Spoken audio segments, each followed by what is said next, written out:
They're sapping that brain power from the American people.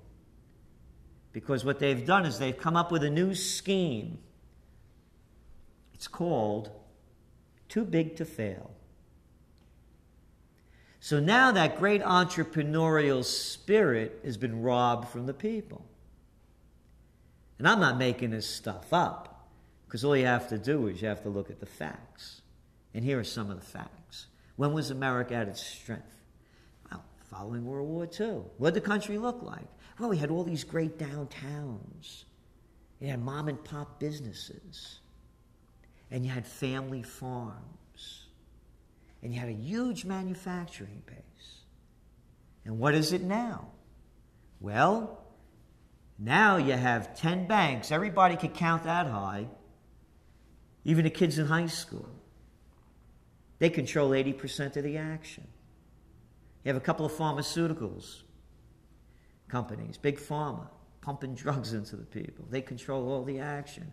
And a handful of outlets doing all the action.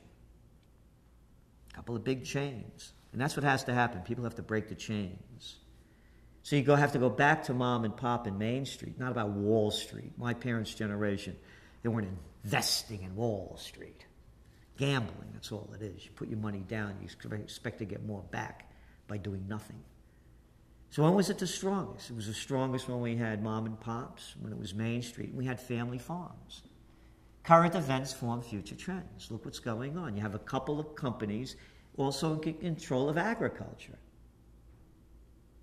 Remember this outbreak of salmonella poisoning? And I'll show you why the innovative spirit is being robbed. About a week before that outbreak happened, there was this little kid out in Oregon, you know, that liberal Oregon state out there. And she was selling lemonade. And the health inspectors swooped down on her and closed up her operation for not having a license. And he gets out there and he said, well, you know, it might sound like a small offense, but we have to protect the people from whether it's a small incident or a large one.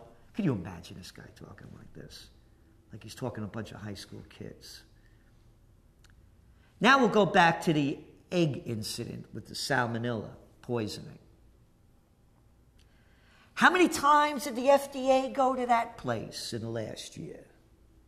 Whatever? Well, I know for the last year. How about none? None. The FDA is only there to crack down on the little guys. Squeeze the little people, whether it's lemonade or the sales tax Gestapo going around in all the states, shaking down the beauty parlors, the pizza places, the little grocers, you know, whatever they may be, the little people. And I'm not making this up. You look at who the IRS is going after. They're going after the lower and middle income people because the guys way up there, you can't touch them. As a matter of fact, they become so off base and out of their minds that you hear people like, you can't make this stuff up. Steven Schwartzman from Blackstone, huge private equity firm. He compared closing tax loopholes to, quote, the Nazis invading Poland. Squeeze the little people. So they allow you to sell Auschwitz Farms eggs from chicken coop concentration camps, but the little guy out there that has, you know, selling, you know, maybe a couple of thousand dozen, they got the health department and every agency and bureaucrat on his tail all along. He doesn't get any free ride. They're killing the innovation because we've become from a nation of merchants, of craftsmen, of high-quality country, of manufacturers, of factory workers, of mom-and-pop businesses, to now one of clerks and cashiers. Aren't those happy faces when you go into a convenience store? What a wonderful future. And Al Gore and Bill Clinton said, oh no, we'll become a service sector society. And your standard of living will increase. And the quality of life will go up.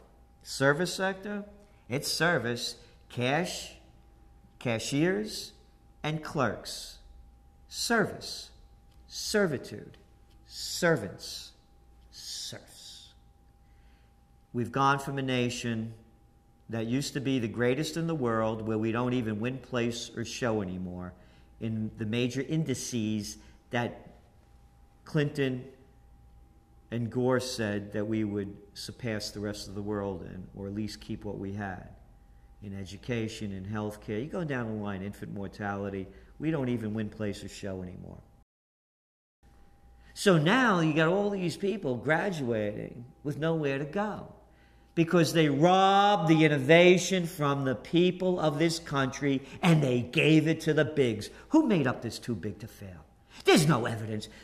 What, Lehman Brothers failed? Didn't affect me? Hey, did you suffer when the Bear Stearns gang went away? Or the Merrill Lynch mob was gobbled up? We are entering into an economic winter like no one's ever seen before. And it's like that old parable about the grasshopper and the ant. The ants are waiting for the sun. The grasshoppers are hopping around to the cheers of the summer of recovery. The ants are storing up. They're putting their money in wise places. They're not wasting it. They're buying quality. Because the only people that are going to survive this are the people that are in shape, physically, emotionally, and spiritually. And that ant that's going away, and he's doing all this work to make sure that when that winter comes, he's prepared. The ant's not doing it alone. It's a colony. Put yourself together with like-minded people. So the point being, during this coming times in survivalist mode, you better put together a survivalist mentality. Get together with like-minded people. Get in shape physically, emotionally, and spiritually.